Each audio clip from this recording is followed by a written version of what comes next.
Anarım burada kardeş. Ben burada qalacam. Mənim gedəcək yerim yoxdur, ay kişi nə olur. Məni bölmədə boş yerə 4 saat atamla bir yerdə saxladılar. Niyə iminli burada? Başqa Çünki Maliyyə Xidməti rəisi Cavanşir Yusifov mənim haqqımı yeyib.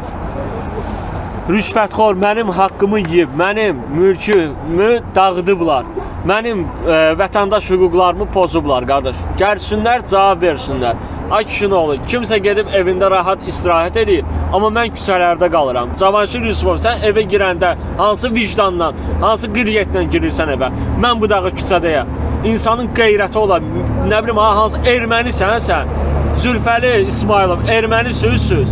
Kimsiz axı? Mən niyə küçədə qalmalıyam? Niyə biabr olmalıyam? Bu millət məni niyə bu vəziyyətdə görməlidir? Nəyə görə? Kimsə buradan basıb pul yiyəcək, mənim bədbaxtım olur, küçələrdə qalacaq. Əlimdə sənədim, əlimdə mülki hüquqlarım, vətəndaşlığım. Qardaş, mən erməni deyiləm, ay kişi, adam balası kimi gəlin. Məni nə razılığa çalırlar, nə heç nə. Qardaş, icra hakimiyyətinə gələm, hamısı sifətimə gülür. Deyirəm, nəyə gülürsə kişi olur? Mənim mülkiyyət hüquqlarımı tapdalıyorsunuz. Hansı rayon icra hakimiyyəti? Yasamal rayon icra hakimiyyəti, qardaş. Dəfələrlə qeyd eləmişəm ki, ay kişi olur? Məni, qardaş, normal, razı insan balası kimi yollasan, heç nə sözümə qulaq asmayaraq, qardaş, məni bu vəziyyətə salıblar. Bəli, mən də qoşulmuşam palatkaya, başqa variant biz yoxdur. Əşyaları bilmədiyimə görə hardadır, mən məcburəm burada qalacam. Baxmaq istəyirəm.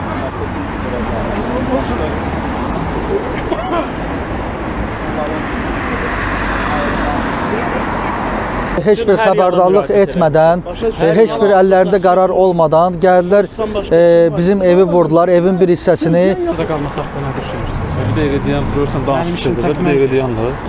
Yəni, başqa heç nə, çıxış yolum yoxdur. Qanunsuz olaraq mənim gəldilər, evimi söktülər. Nə zaman söktülər evinizi? Dünəkləri, səhər gəldilər. Məni basdılar bölməyə, atamla bir yerdə 4 saat qaldıq bölmədə. Evdə bir dənə tək bacım qalmışdı. Polis onların hamısını tutdu, qonşularımı hamısını tutdu, çıxartdılar evdən, qanunsuz gəldilər, söktülər. Zülfəli İsmailov, Cavanşir Yusifov, hamısı rüşvətxordular, qardaş, hamısı bütün pullarımı yiyiblər. Bütün mənim mənzilimin əşyaları hamısı qaldı orada. Yarısını yalandan çıxartdılar, qoydular bayıra. Güya icra məmuru içərini çəkib, xeyr, mənim orada bağlı keçidimdə, Kladovka deyilən yerdə mənim nə qədər əşyalarım qalmışdı. Faktiki olaraq indi də oradadır. Gəlsinlər, qaçsınlar, çıxarsınlar, mənə deyən maddi ziyanı ödəsinlər, təzminatımı ödəsinlər, kompensasiyamı ödəsinlər. Polis bölməsinə aparılan zaman sizi nəyə görə aparmışlar? Mənə aparıblar ki, razılaşmadır, nə bilim, izahat yazmalıyam. Polis bölməsində boş yerə saxlatdırdılar, yalandan saxlatdırdılar ki, mən tək bacım qaldı. Bacımı da polis çıxardıb zorla evdən söküblər evləri. İndi tələbiniz nədir? Tələbim odur ki, mənim ödənilsin mənzil haqqım, mənim ödənilsin kompensasiyam, məni düzgün qiymətləndirsinlər, mənim mülkiyyətçi kimi bütün zərərimi hamısını ödəsinlər. Ödəmədikləri halda mən də burada yaşayacağam. Oradan məhəllədə istəyirəm qurmaq, qoymurlar, nə bilim, post qurublar, polislər icazə vermirlər, deyirlər ki, ərazimizdir. Mən məcbur Maliyyə Nazirliyinin qabağına gəlib burada yaşayacağam. O vaxta qədər ki, qardaş, gəlin mənim pulumu verin. Mən küçədə yaşayacağam, mənim gedəcək yerim yoxdur. Gəlsinlər, mən haqqımı istəyirəm, qardaş, mən qanunumu istəyirəm. Bu konstitusiyanın qanunudur, qanunla mənim pulumu verin. Heç kimin atası tikməyib mənim evimi, gəldilər, söktülər. Kimə qanunla gəlin işləyin, ay ki, qanun yazılıb, hamımız qanuna tabi, böyüsünə tutmuş kiçiyinə qədər. Eviniz söküləndən sonra polis bölməsindən buraxıldınız, yoxsa? Buraxandan sonra gəldim, gördüm, ev yoxdur. Tutub apardılar, qaqaş, sağ-salamat evi qoymuşam, gəlmişəm, gəldim, gördüm, evim yoxdur. Dünənə də müsahibə verdim, gördüm, evim yoxdur. Mən Əliyev Aydan Yaşar qızı, Zülfat Gözəlov küçəsində yaşayan sakinəm, mülkiyyətçiyəm. Mənim qardaşımla payım olar. Dünənləri məcburən gəliblər. Qardaşımın hay-həşri salmağına görə şəxsi mülküm deyil, mən dama çıxmışam, etirazımı bildirəm. Öz damım deyil, polislər 4 tərəfdən onu eləyirlər, üstünə cumurdular. Bölmənin Ələkbərin familiyasını bilmirəm kim idi. Gəldi, dedi ki, sizdən izahat götürürük ki, siz artıq əski nə bilim, neynəməyəcəksiniz, ictimai əsayişi pozmayacaqsınız. Atamla bir yerdə götürdü. Götürdü, apardı ki, izahatı yazsınlar, sonra buraxsınlar. Apardı, qardaşımla valideynimi, atamı qoydular orada, özü də gəldi bura. Nə atamdan xəbərim var, nə qardaşımdan. Telefonda zəng eləyirəm, telefonlarına da zəng çatmır. Məcburən, özümə də xəsarət yetirmişəm, baxın ki, üstümə gəlməsinlər deyənə, görün mən nə Polislər hər halda dünən çəkiliş də eləmisiniz, görmüsünüz ki, necə hücum elədilər. Qeyd edirdi ki, orada xəsarət alan yoxdur. Xeyr, heç nə şey eləyiblər, özləri vurmuşdular, spirtdən zatdan vurdular. Nə təcili yardım buraxdılar, nə qonşularımı buraxdılar ki, mənə kömək eləsinlər. Təcili yardım da buraxılmaz. Xeyr. Çəkilişdə də gördünüz ki, heç bir şey nə qonşudan bir kömək eləsin, nə JEK-in işçiləri də kim idi, zibil yığanlara qədər gəliblər, paltalan, veş kimi belə zibil kimi götürüblər, atıblar, töküblər ora. Evizdə əşya olan zaman eviniz söküldü. Əşyalarımı boşaltdılar. Amma heç bir akt tərtib edilmədi. Heç bir akt tərtib edilmədən, mənim əlimdə Kupçuoğlu olan məni razı salmadan, mənim əgər Əliyev Yaşarın məhkəməsi olubsa, uduzubsa, onun payını sökə bilərdilər. Mən mülkiyyətçi ordu olalar. Deməli, mən vətəndaşı, Azərbaycan Respublikasının vətəndaşını sayan yoxdur. Siz mənə dinləmirsiniz, bu nə deməkdir? Biz hansı dövlətdə yaşayırıq? Prezident deyir ki, azad ölkədir, cəmaatı razı salın. Hansı dövlətdə biz yaşayırıq? Prezidentin bundan xəbəri var. Dönə-dönə sizdən xahiş edirəm, cənab Prezident İlham Əliyev, siz diqqətlə xahiş edirəm, görün biz nə vəziyyətdəyik. Mənim atam xəstə atam bu saat qonşuda qalıb. Mən nə dərmanlarını tapa bilirdim oradakı içizdirim dərmanını, nə də yemək tapa bilirdim ki, atama verim. Mənim atamın başına bir iş gəlsə, bu məsuliyyəti kim daşıyır? Vətəndaşlar artıq bugündən etibarən burada yataqxana qurub burada qalmaq istəyirlər. Evləri məcbur sökülmüş və bildirirlər ki, Maliyyə Nazirliyinin saxtakarlıq və rüşvətxorluğu üzündən biz artıq çöllərdə qalmışıq. Bugündən artıq vətəndaşlar burada yatacaqlar. Bu haqda nə deyə bilərsiniz? Bu sabah iş vaxtı gəlin, sözünüzü... Axı vətəndaşlar artıq palatka qururlar burada.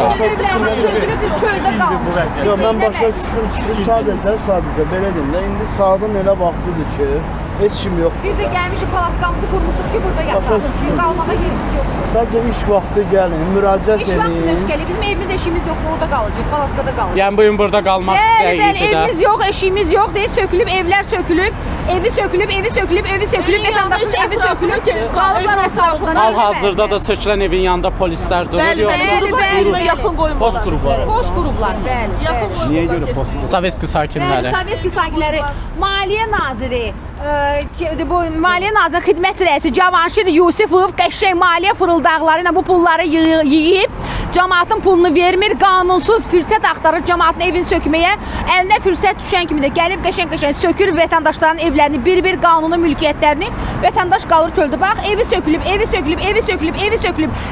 hamısının evi sökülüb, qalıblar küçələrdə. Neynəməliyik? Heç birinin nə bir kompensasiyası ödənilmir, nə mülkiyyətçi, nə kvadrant pulu ödənilməyib, heç bir şey ödənilməyib.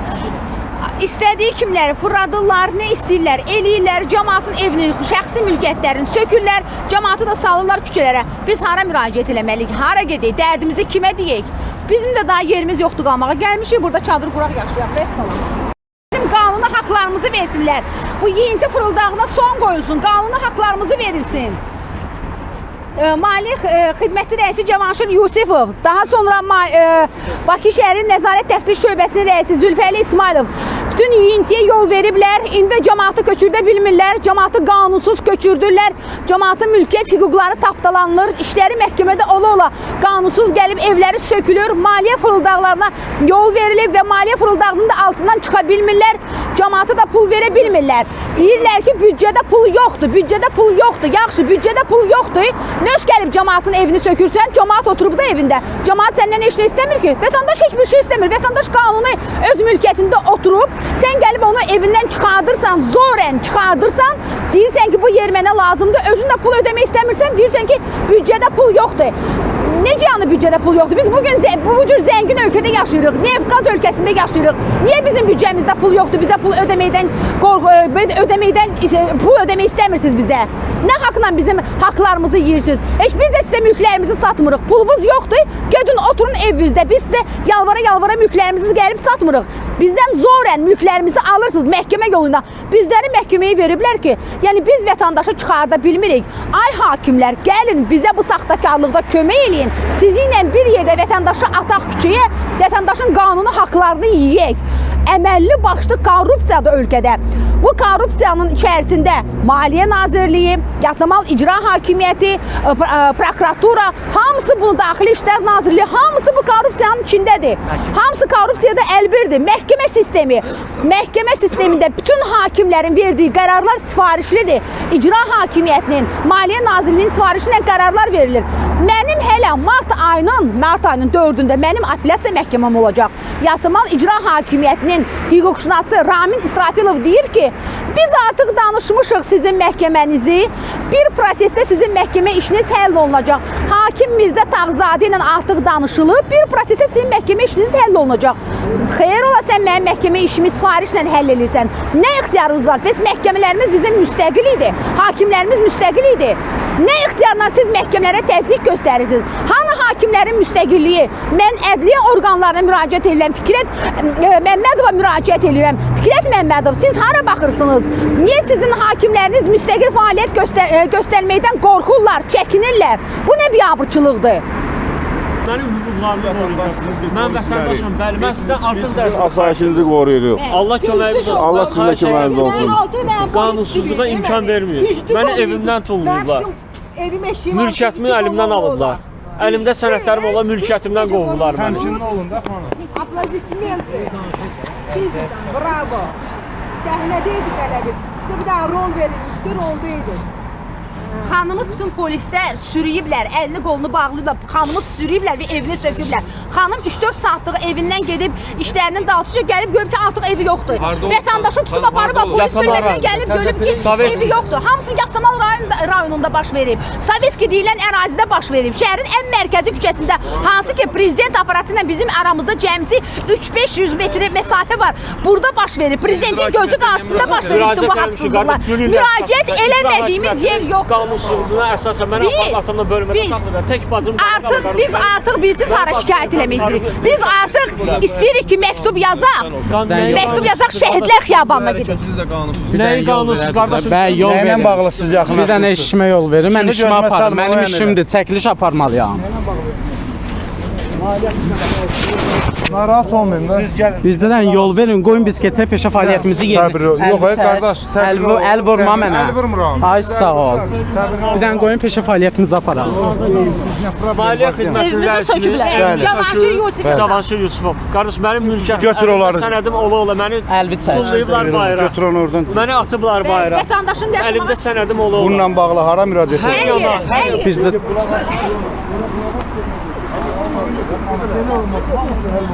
Belə eləmək olmaz. Mən də sizə deyirəm ki, burada camaatın paltarları var da, bir də öyle gözləyin də. Ay sağ ol, zəhmət olmasa bax belə. Zəhmət olmasa deyil, belə deyilik ki. Birzə dəqiqə. Bırax. Biz tək biz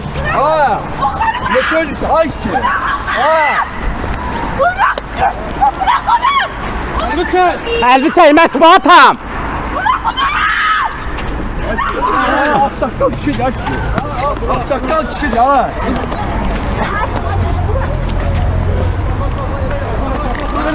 Ad soyad, ad soyad. Olmaz. Əlvi çək.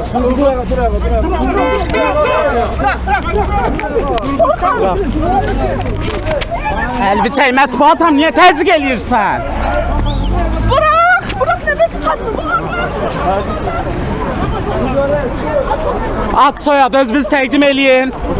Kimdə öyle? Adınız soyadınız mətbuatam təzyiq eləməyin də. Mətbuatam. Saxlanılanların ad soyadı. Əlvi çək mətbuatam peşə fəaliyyətimə maneçilik törətmə.